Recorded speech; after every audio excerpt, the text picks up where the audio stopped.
Hello everyone, so I was just able to finish watching Enola Holmes 2. This is the sequel to, of course, the first Enola Holmes, and you'll also find this one on Netflix since it is a Netflix exclusive film. This one comes in about 2 hours and 10 minutes long. It is directed by Harry Bradbeer, of course. Millie Bobby Brown is back reprising her role as Enola Holmes. Henry Cavill is back reprising his role as Sherlock Holmes, and we have Helena Bonham Carter as both of their mothers, of course. So yes, without further ado, let me get into my review for Enola Holmes 2 on Netflix. So now a detective for hire, Enola takes on her first official case after a long string of people questioning her really talents or just capabilities for the job of being a young female during the times where all the detectives are very established men.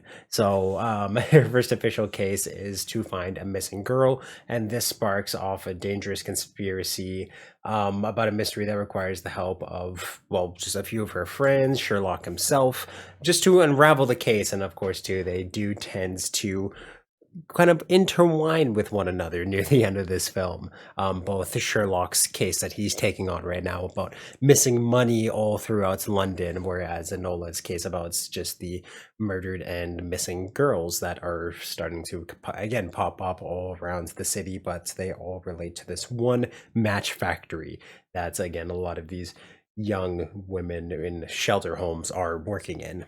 So this film actually heavily relies on and tells the story of the match girls strikeouts in London. So the story of Sarah Chapman, and she is a character within this film as well, and the girl that she ends up looking for. So it does take a bit of real life history and winds that into the story of this film, and I found did a decent job, again, telling and illustrating that case of it. So as in terms of the story of this, I found it was just fine and something that was, again, too, in terms of the story, a step up from the last film. And I found that a lot of things within this film were a step up, just as a sequel should be doing. But there were a few things that I found halted this back or were just, again, were a step down from the previous movie, things that surprised me a little bit that I'll kind of get into. But in terms of the things that I found were better, again, too, just the performances are a little more developed. So very good performances from Millie herself, from Helena Bonham Carter, and especially Henry Cavill. He was a very side character in the first film, but he definitely takes a big step.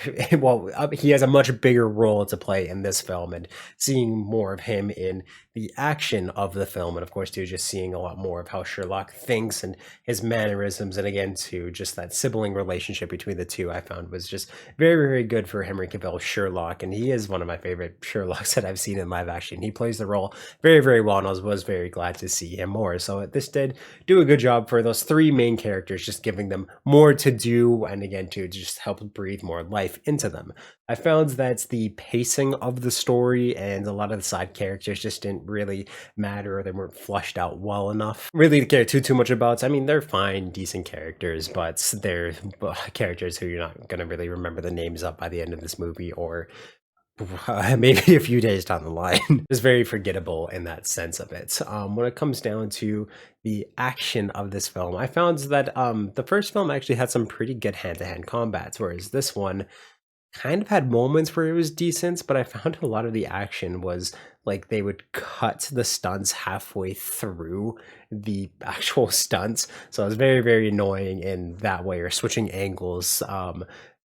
Just not great in terms of filming action. And then one thing that I absolutely I'm not a big fan of shaky cam fight scenes, but one thing I hate more is freeze frame fight scenes, and I really wish that Hollywood or any movie industry would stop doing freeze frame fight scenes. There's one of those kind of halfway through this movie that is just bad. I hate I absolutely hated it. It just completely takes me out of the action. I found it was a very, very lazy way to show action, especially too when it should have been a great empowering moments for the three of the biggest female characters in this movie. It just kind of took away a lot of that badassness that could have resulted from the scene just being a regular old fight scene. But yeah, the score is a little bit bigger. The stunts are a little bit bigger in this. And again, too, this does feel like a true sequel in terms of it going bigger and better in a lot of ways. And I did quite enjoy the story of it a little bit. Even though the pacing wasn't the most fantastic thing, and I felt like a lot of things could have been cut out, or just scenes could have been made a little bit shorter to get a lot more straight to the points. It would have been a lot better in that way. But I love seeing just again too how Sherlock's minds work, and again too how Enola and Sherlock bounced off each other within their own cases, and of course, too, it's just their sibling, somewhat rivalry, but just relationship as well. I found that that was just a very, very good thing for this movie to do, and even though there can be some very cheesy lines and whatnots between all the characters and the relationships, I did find that the relationships between all the characters were pretty solid and believable for the most part. But yeah, really with everything taken together, I think I'm gonna have to give Enola Holmes 2 a 7 out of 10 on Netflix. It was better than the original, and I do have to applaud it for that. I found there's some good setup for a third film if they wish to go that way. They definitely do kind of put little baby steps in an after credit scene that you should stick around for, involving Sherlock Holmes's character. That's again to just pave the way for a sequel that I would be open to and welcome to after seeing again to just how better this series could get with this second entry into the franchise. But if you've seen Enola Holmes 2 on Netflix, please let me know what your thoughts about it were in the comments down below. And of course, if you like this review, give it a thumbs up, and you can check out everything I do on this channel through my playlist down below, and I'll link some up top here for convenience sake. Thank you for subscribing and turn that little ringer on so you know when I upload new videos. If you want to check out the description of this video or my channel bio, there's a link to the Media Mountain, which is my Discord, where we talk about movies, video games, comic books, TV, pretty much everything that's awesome in this world. So you definitely join that amazing community. Help make it even more amazing than it is already. And yeah, just awesome, guys. Sky blue eyes, I see a world behind them.